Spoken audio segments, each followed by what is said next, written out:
So step aside America first. There's a new kid in town. It's called Nigeria first, and it's bursting with renewed hope. Never mind the fact that they're still working out the policy and putting finishing touches to the framework. The bold print is that it seeks to strengthen Nigeria's domestic economy and to promote local content. The key part of this proposed policy is that the government will now enforce procurement rules that prioritize Nigerian-made goods and homegrown solutions across all ministries, departments and agencies. And where foreign contracts are unavoidable, they must include provisions for technology transfer, local production or capacity development in Nigeria. To this effect, all MDAs have been ordered to immediately review and resubmit their procurement plans to align with the new Nigeria First policy. So where is all this likely to take this country? And with me are three commentators who are experts at scouring those headlines and unearthing everything that's both above and under the radar and inspiring us with their sometimes unexpected analysis and illuminating beacons of knowledge. And they are the policy strategist and group CEO of the global investment and trade company, Baba Yusuf, the public affairs analyst, Mazi Nnamdi Dixon Iroegbu, who is a member of the People's Democratic Party but swears he's an obedient. And from our off-site studio, I'm also joined by the development expert and business and economic analyst, Dr. Taufik Raimi, who is a member of the ruling APC party. Gentlemen, thank you very much indeed for joining us. So let me come to you first, Baba Yusuf. Nigeria first, a significant promise that could turn around Nigeria's fortunes, do you think? Thank you for having me, Charles. Yes, it's a step in the right direction. However, let us not forget that this is not the first time we are having the Nigeria First policy in place. Previous administrations have made attempts at that, but lack of political will, a lack of properly crafted strategy to ensure, first of all, it works, and secondly, it is sustainable, have been the bane of the success of that policy. Now that it is here, I believe is a step in the right direction. However, I will wait to see how that keys into the overarching strategy of the President Bola Ahmed Tinubu administration. In the short term, the big players like Dangote, like Boa, like Innocent Motors may make some impacts, albeit marginal.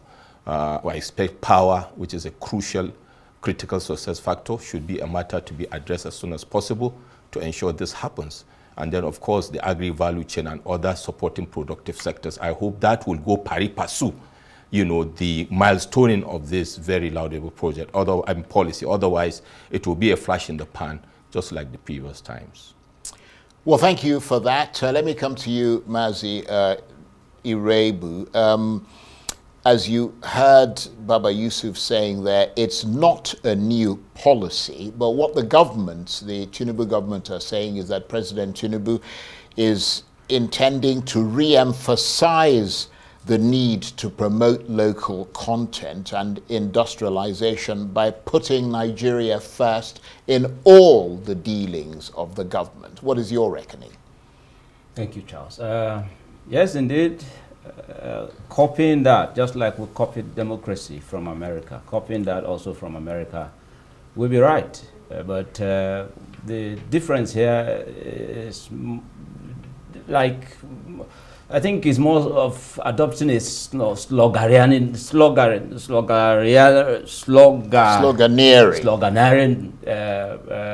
angle at the moment by the government. I don't see any deliberate attempt to indeed put Nigerians first, not just Nigeria first, because Nigerians first would also include that security should matter. People's life should matter to government. So it's not just about that slogan of Nigeria first. Nigerians first.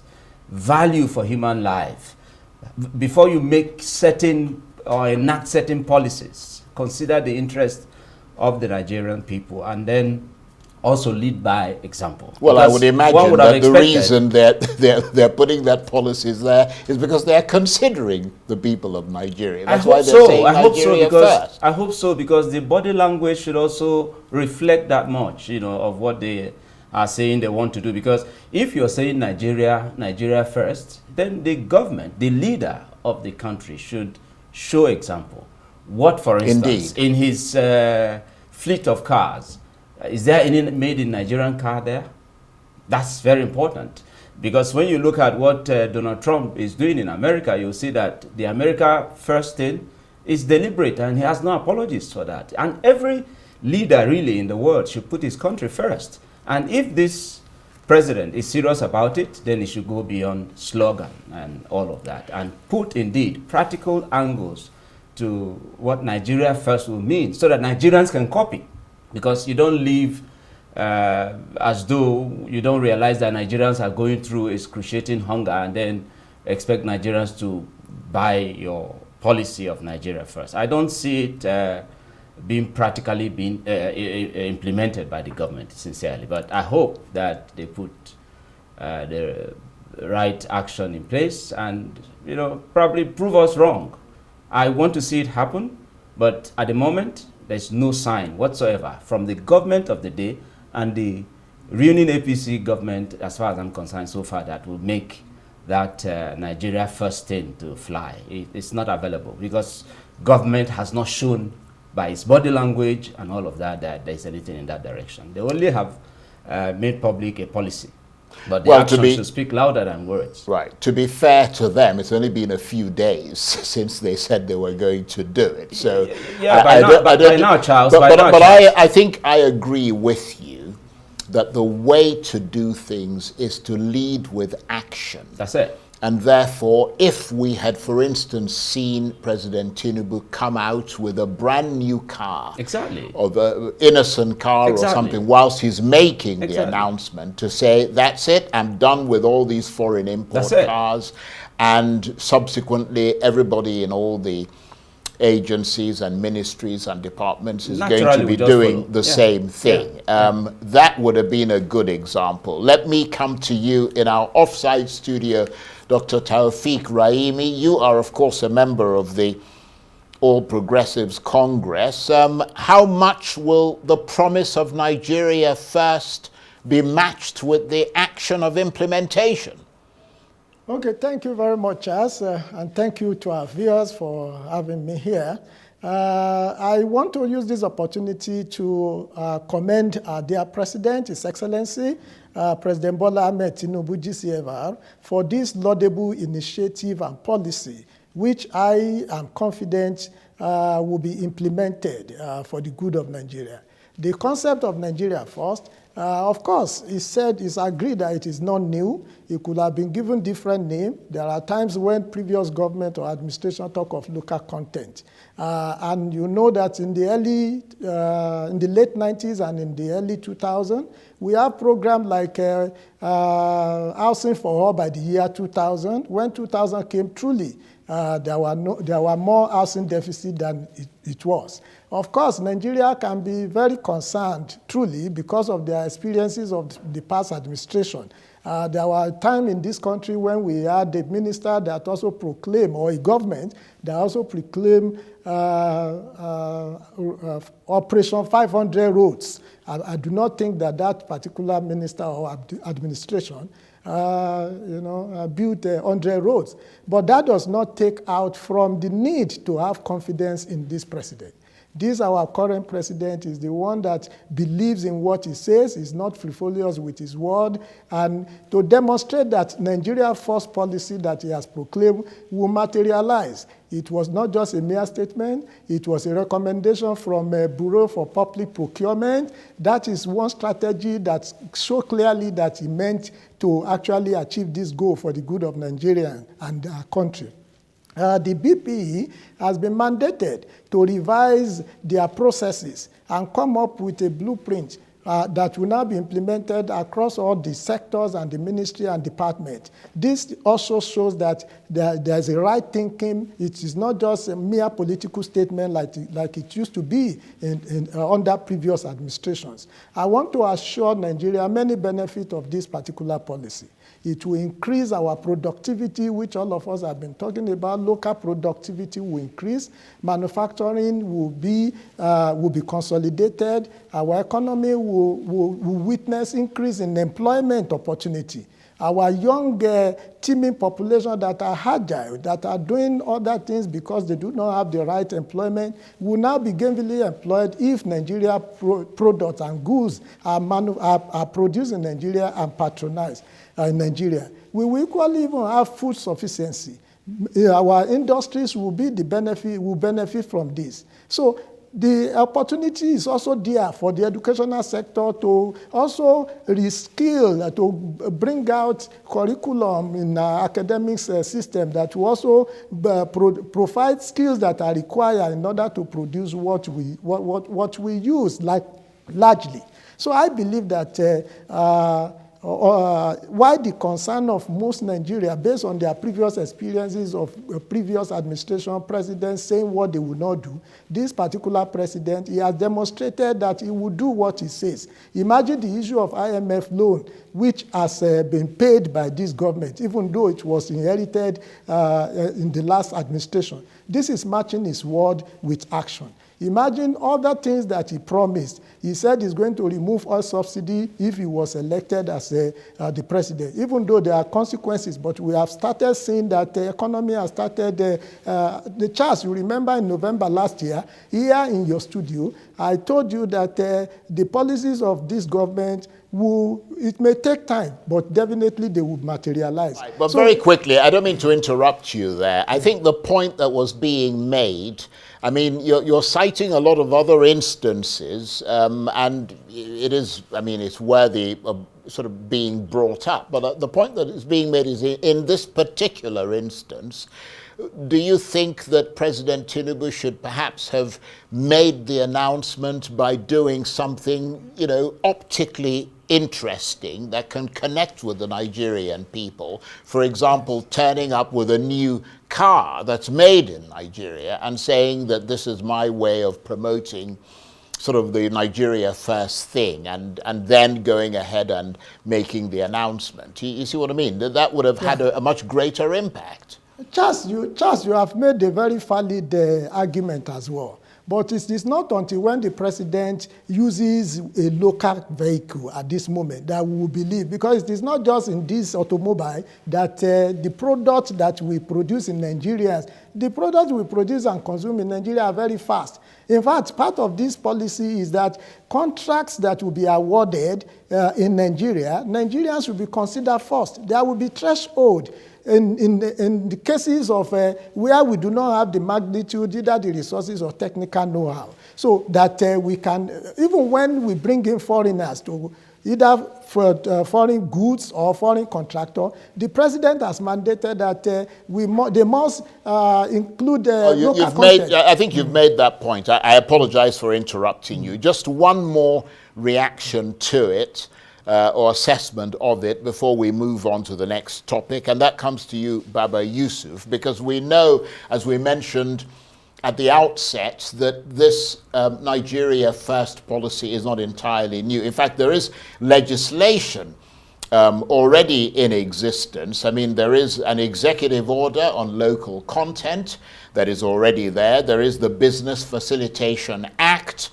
There's been a couple of other sort of rules, and I think there was also a bill in the National Assembly and so on. And some of these things were already there. They were never, I mean, the rules were there, but they were just never implemented. So it's a matter of seeing how much political will there is to see it through, isn't it? Briefly. Absolutely. Like I said in my opening remarks, Charles, political will has been the death of this policy. Secondly, lack of policy coherence. You reeled out, previous, acts and laws and policies that have been done with regards to this.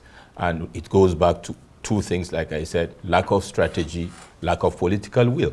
unless you have these two and you follow them decisively to ensure they are implemented, starting from what you mentioned earlier, quintessential leadership, leadership at the top, leading from the front, doing what they are telling others to do. If you remember, in the previous administration, the ban on furniture importation was circumvented by the politicians. You know, they were bringing in furniture. You walk into their office, you see foreign furniture. So that political will is the key issue. We hope that this time around, President Bola Ahmed Tinubu will lead from the front, because time and again, that is what works. Okay, well, let's move on to the next topic. You might have heard that President Tinubu has approved the establishment of a corps of forest guards to protect Nigerian forests, which many terror groups and bandits use as their hideouts. Many young Nigerians will, according to the government, be employed and trained to be forest guards. They'll be fully armed, and the government said their job will be to flush out terrorists, bandits, and other criminal gangs hiding in these forests. They'll be under the charge of the National Security Advisor and the Ministry of Environment. And let me come to you, Mr. Iroegbu. What's your initial reaction to the proposal of establishing these forest guards? Very timely. This is one of those that I will agree with, that is very important. We should have the forest guards, really. But you see, when it comes to security, I think there's something the government is not doing right at the federal level. They have forgotten the place of the traditional rulers. So if these forests they are talking about, that you would have guards and all of that, and you don't have the buy-in of the traditional rulers in these places, then you wonder how, because the guards, so-called, are not spirits. They have to come from the community, right?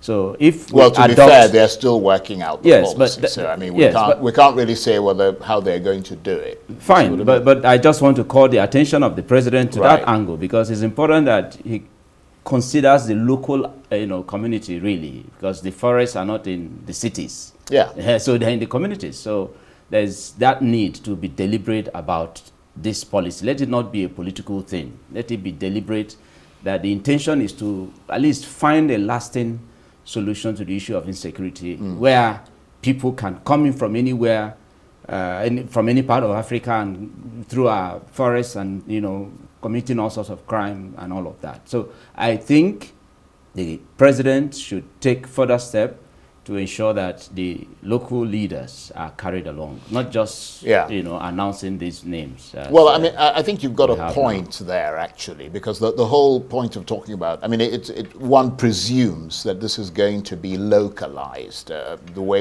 everybody's been talking about community police and all the rest of it, that people who are living in those areas would be better at protecting, of course, their sort of localities and so on. But Baba Yusuf, some analysts have suggested that unless they are very well trained and equipped, it'll be like sending them on a suicide mission. I mean, imagine sending people to Sambisa Forest, where the Boko Haram and all the other lot are well entrenched and established. I mean, how are you going to flush them out?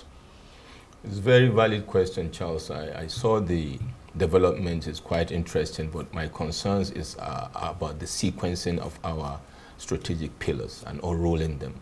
The issue of insecurity in Nigeria is, with all due respect, far and above forest guards. With due respect to the forest guards, what I will expect is to approach this issue of insecurity holistically and have interlinks. Otherwise, we'll be working in silos and will not achieve.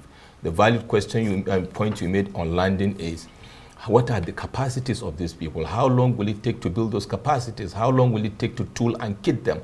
And the fundamental issue of doctrine, Charles. We see the vigilantes already overreaching in some locations where you have extrajudicial killings, where you have the vigilantes turned into political thugs and all that. So it is very crucial that in frameworking this particular laudable policy, we key it into an overarching national security strategy.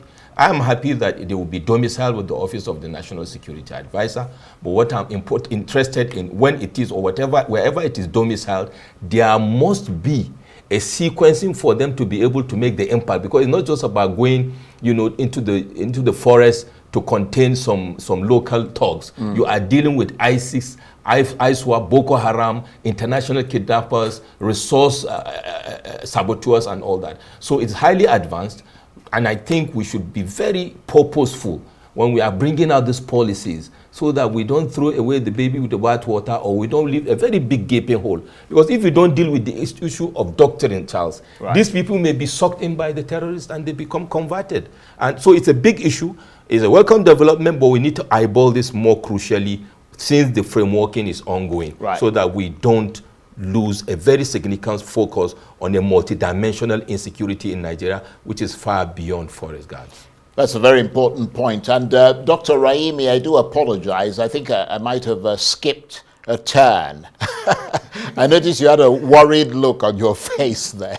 No, we're not marginalizing you. Let me put it that way. I'm just fine. So my apologies. No problem. But let me ask you this, and we know that there is already a corps of armed personnel known as park rangers who are armed and who are supposed to carry out similar duties. I mean, we don't know whether the plan is to merge these forest guards with those park rangers. I mean, you're the APC guy. What are you hearing? Okay, thank you, Charles. The concept of a forest guard is to complement the existing strategies that we already have in combating mirage of insecurity that we have in Nigeria. Because of the evolution of different kind of security crisis, we cannot limit it alone to the existing traditional approaches to combating this crisis. That's why, in order to enrich our security architecture, the question of employing more hands and training them and equipping them well armed, like the president has said, has come up in the dimension of forest guard. Charles, you will be aware that Nigeria has 1,129 forests across the entire country. Aside the fact that if this is well implemented, because the concern, as we all know, is not just about coming up with program and policies, but in implementation, timely implementation, measuring the performance, and also providing the needed resources. If this is done, Charles, it will eliminate or reduce drastically the insecurity that we have in those non-state actors that have taken over a majority of our forests, which I call 1,129 in a different location in Nigeria. Secondly, imagine if 1,000, I'm just using a hypothetical number, if 1,000 personnel are employed for 1,129 forests, it will also generate employment for our teeming population. That will give over 1 million employment generated. If this is also done, it will then bring peace that has bedeviled us as a country for some time. When you ask, the difference between the guard, the National Guard, and the Forest Guard, the National Park and Forest Guard, I believe a lot of work is still ongoing in order to fine-tune how this will work. But be assured, Charles, and Nigerian and the world should be assured, this is already directed to be domiciled with the National Security Advisor's Office, Malam Nuru Ribadu, and the Ministry of Environment. I believe they will come up with ways that will strengthen this. The only thing that I expect... Just very briefly, because we're out of time here. What I will also advise our government to do is to ensure that there is synergy with the existing army or security. Secondly, there should be information coordination or sharing, because this has also been part of the reason why that's a very important point. So these are the things that I will add that will enrich this particular laudable philosophy. And it is not just a mere statement, it's a policy that I believe will be implemented to bring support. Well, thank you for that. And before we go on a break, one more topic, and I would ask that we try and keep our answers fairly short, or our responses. This week, the House of Representatives voted down a bill proposing to constitutionally rotate the presidency and vice presidency amongst Nigeria's 6 geopolitical zones. Some reps argued the rotation of the presidency should not be a constitutional matter because, according to them, existing political parties already have existing mechanisms to ensure the fair and equitable distribution of offices during elections. Others said it would worsen ethnic tensions, but those who supported it said it would promote fairness. And in order to promote fairness ourselves, I'm going to return to you, Dr. Taofiq Raimi, because you missed a turn.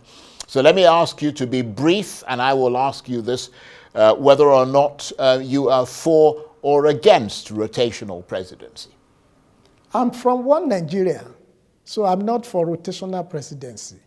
The rotational presidency is already accommodated in the blueprint of majority of the political parties. I think we should, as a country, we should continue to pursue things that bring us together as one, rather than separating us. The concept of rotational presidency will be is already taken care of by political party, and I believe if we continue on the trajectory of fairness, equity, and justice, the clamor for rotational presidency will not actually matter. So I want to believe that the decision of the National Assembly on this matter to reject rotational presidency that can continue to divide us is a good one. So we should pursue, we shouldn't have Southern president, Northern president, or Western president. We should have Nigeria president. Okay, I'm going to sort of break the rules here because I saw you shaking your head vigorously, Mazi Kano. I said Mazi Iroegbu, not Kano.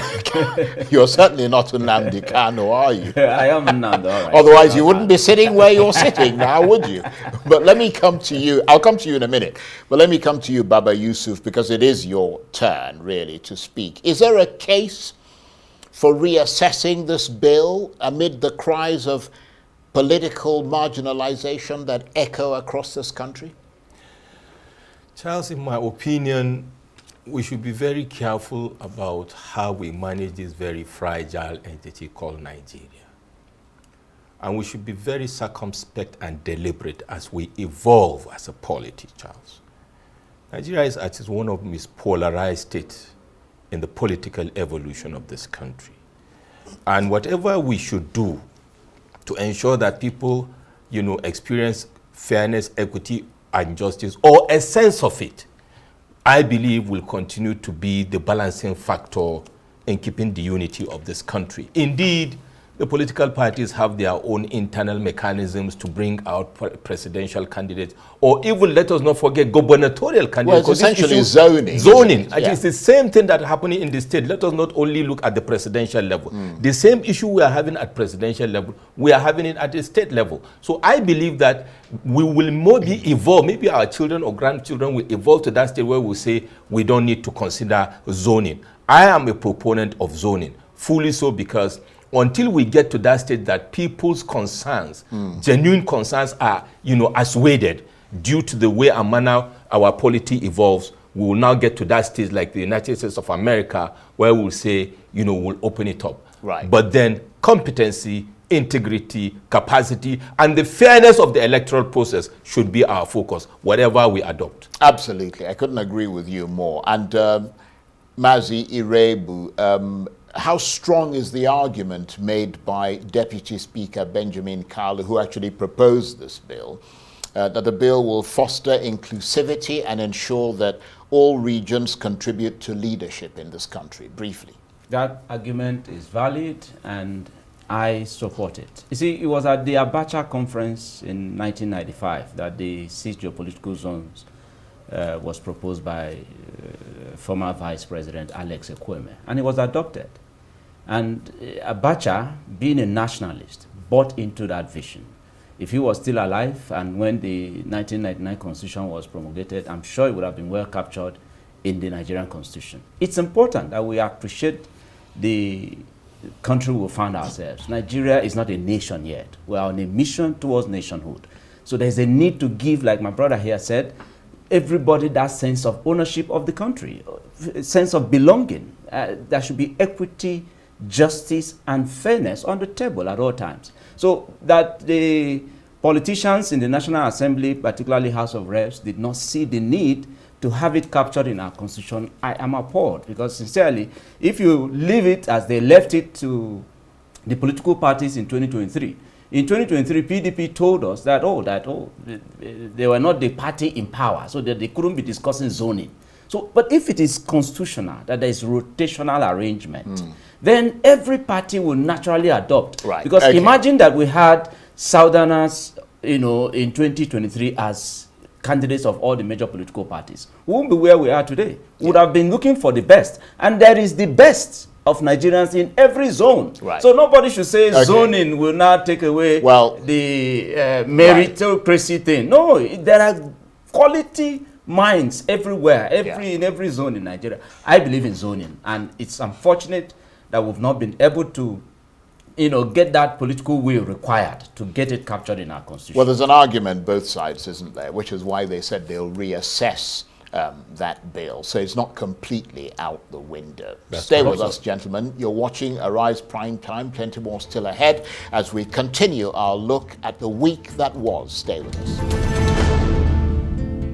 Welcome back to Arise Prime Time, where we offer perspectives on the news and talking points of the day. I'm Charles Aniegolu. Now let's turn to the main opposition, People's Democratic Party. The PDP is hoping that a strategic reconciliation committee will come up with the right biochemistry that might rid the party of the corrosive political clouds that are defecting its elected politicians into the ruling APC.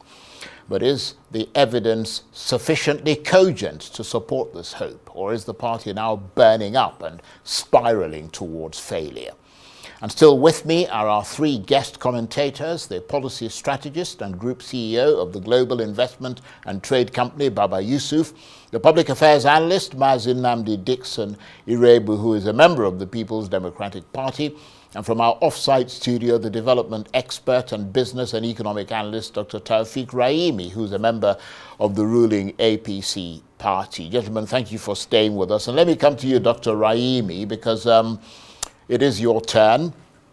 And I wonder, as a member of the APC, what you see or how you see what is happening in the PDP, and whether you think they can still offer credible opposition, and whether they should be able to offer credible opposition, or whether you're one of those who thinks the APC should sweep them all up and stick them into its backyard. Oh, Charles, that's a very tricky one, but it's fine. You see, we are in competition. APC and other political parties were in a competition to seek, search, and win election, and have the opportunity of having power to be able to serve the country. So we will appreciate to have members joining us as a party, and we are welcoming as many as will join the party. Do not forget that at a time in this country, up to 2007, 2010, PDP controlled about 30 states out of the 36 states and FCT in Nigeria. So the question of that we want to turn the country into a one-party system does not arise. What is currently happening is that I want to say that PDP, Labour Party, SDP, other political parties, in my summary, they are sleeping. The opposition parties in Nigeria are busy sleeping, while APC were busy being active. What is it that the opposition party is supposed to do that they are not doing? Charles, I have identified 8 success factors of what they should be doing, and I'll quickly outline them for you and our fears. Number 1, they are supposed to be engaging. We are supposed to be engaging in what I call strategic reconciliation, which is not what they are doing. Rather, they are just doing winner take all. They are not being truthful to them, even to themselves, even in their approach. Secondly, they are supposed to be carrying out a lot of congresses across the hierarchy. World Congress, local government Congress, State Congress, Zonal Congress, and the national. 3, they are supposed to be doing revalidation of members since the last election. These are the activities that should take place before the next election. Right. They are supposed to also be doing what I call mobilization for new members to join them. Yeah, I understand all that, Dr. Raimi. Yeah. I don't mean to interrupt you, but I'm not sure we can get to the 8 points that you're making. Okay. So Because just summarize what you're saying. We've got to move on. So basically, we welcome the defectors. It's going to strengthen our party, the APC, and we are going to give equal opportunity to everyone, so long that our goal is to deliver good governance to our country. Okay. Well, whatever is happening in other political parties, they should question themselves, not us as APC. Well, let me put that to you, Mazi Iroegbu. I mean, it is up to you, not up to the APC, as you heard Mr. Dr. Raimi there. I mean, and also whilst you're answering that as briefly as you can, just tell us, because the PDP is trying to to fix its house. I wonder what difference you think that strategic committee that they've set up will make, or perhaps I should say, what difference is it intended to make? Thank you, Charles. PDP, we all agree, is the only political party that came on board in 1999. Of course, 1998, but took over from the military in 1999. And the 16 years of its administration, we saw what PDP did. And then 2014, APC came into existence and took over power in 2015. And 10 years of its existence, we've seen the opposite of what PDP did 16 years. Everything PDP established or built for the development of Nigeria has been ruined, wrecked by APC. When they try from that side, APC, to attempt to look for one thing or the other in PDP, you just wonder, have you put your own house together? This is a party that, are they really a party, but special purpose vehicle? A party that doesn't have a board of trustees that can't meet to discuss the affairs of the party? A party that can't have a NEC? We're going to be having NEC on the 27th of this month. PDP may have crisis, yes, internally, and we're finding ways to solve it. You're going to attempt to have a NEC. No, let's put it that way. Charles, the truth is that the party made a mistake in 2023, and that's what's haunting it. That zoning thing we talked about earlier, the party made a mistake. If the party had upheld zoning, APC had no reason to come back to power in 2023. They've now come to the realization that they made a mistake and they've got to make Yes, we have accepted that. Right. And the APC that is boasting and all of that, ask them, in this administration of Bola Tinubu, which amongst the ministers is doing well? A PDP minister, a PDP member. Yes, so Wike is about the only minister in this government that is making... They would disagree. But anyway, they have to disagree, yes. We've got to move on. Well, but the point I'm landing just to... Summarize very quickly. We are putting our house together and PDP will rise again. Nigerians should look out for PDP coming back. And 2027, most likely. Baba Yusuf, is there much public concern that the opposition parties, not just the PDP, Labour as well, could be caught up in some political game here, that they are pawns in a sort of Jumanji game that's orchestrated by the ruling APC party? In the School of Strategy, Charles, it is important to know how to manage success as much as you should know how to manage failure. PDP has not been able to manage failure. It is also important, while you are winning, to expect when you fail and how you manage. I'm not even interested in all the rigmaroling going on within the party structure. As a free strategic advice to the PDP, the 6.9 million votes that alleged Atiku Abubakar gathered in 2023 is already waning. That is where their focal point should be, not even this party structure issue. Because the PDP members are becoming disillusioned, they are becoming bewildered, and as a typical nature of all living things, they look for leadership and direction and assurances elsewhere. And that should be what should drive what will bring this, unity at the party structure level. The same thing in Labour Party and all that. The APC is a coalition of opposition parties that fought in the trenches against PDP for the 16 years we are talking about. They were preparing, they were dogged, whatever issues they had, they were able to synergize and coalesce and face the ruling party. It is time for LP, PDP and others to borrow a book from that. Otherwise, they are losing their voters, and that is where they should look at, not those executive NEC or NWC or whatever. A food for thought for them. Blaming the ruling party for their woes will not make the issues go away. Blaming imperformance of the lack of performance of the APC will not make them win 2027 if they don't have a political structure, if they don't have a political strategy, and if they don't have the voters that will vote for them. Good words. Now let's move on to the latest inflation figures, easing to 23.7% in April this year, down from 24.2% recorded in March. And it is noteworthy that inflation declined across both food inflation and core inflation. So how significant is that? And let me come to you, Dr. Taoufik Raimi, because you are, of course, an economist, although you also are a sort of apologist for the ruling party. So let me get your take from both those angles. What's your reaction to these latest inflation numbers for April 2025, dropping to 23.7% from 24.2% in March? Charles, it gives me joy that inflation rate is coming down, and I expect to see more as an economist. And just like we discussed severally last year and early this year about the policies that government has put in place, especially at the national level, that better things will come. Joy is coming. The policies are well thought out. They are painful. I mentioned it severally, and I still maintain that they are painful in the short instance, but they definitely will generate the outcome that we'll expect.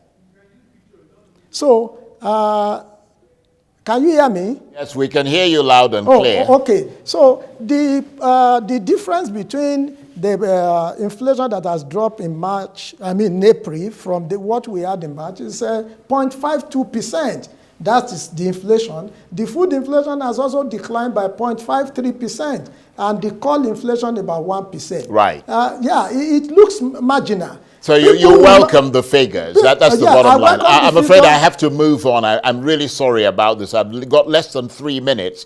Let me come to you, Mazi Iroegbu. Is it perhaps too early to start congratulating the government? Inflation has only declined by about 50 basis points, and the experts say there are still a lot of hurdles to jump, lots of trade policies yet to be formed between the US and China, for instance. So the prediction is that inflation is likely to hover around this level into the near future. Your reaction very quickly. I think it's too early, very, very early.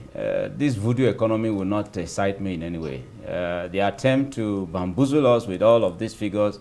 Go to the market yourself, Charles. Go to the streets. Well, go to the market. It's not about just all of food those. inflation is down as well. Is it? So. Is it how much is a bag of rice now? How much is the exchange rate? So please, by every means, those who are celebrating, PDP left power. Dollar was under 200 naira. Right. That was very the exchange quickly. rate. We got PDP left power. The bag of rice was less than 1,000.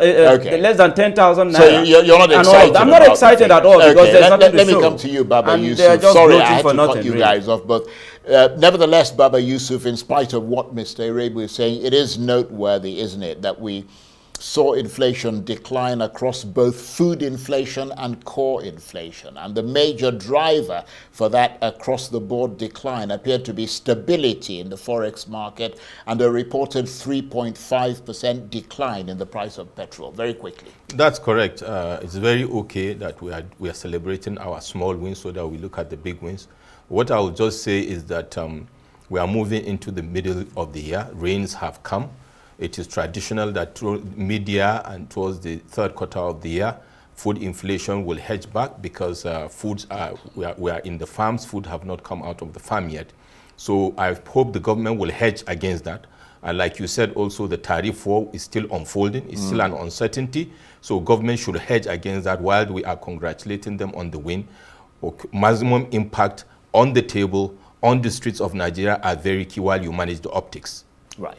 On that note, I want to thank you very much indeed. Baba Yusuf, the policy strategist and group CEO of the Global Investment and Trade Company, Mazi Nnamdi Dixon Iroegbu, a public affairs analyst, member of the PDP, and the development expert and business and economic analyst, Dr. Taufik Raimi, a member of the ruling APC. Gentlemen, thank you very much indeed. That's it for this edition of Arise Prime Time. Join us again next week. From me and the entire team here in Abuja, bye-bye, and thank you for watching.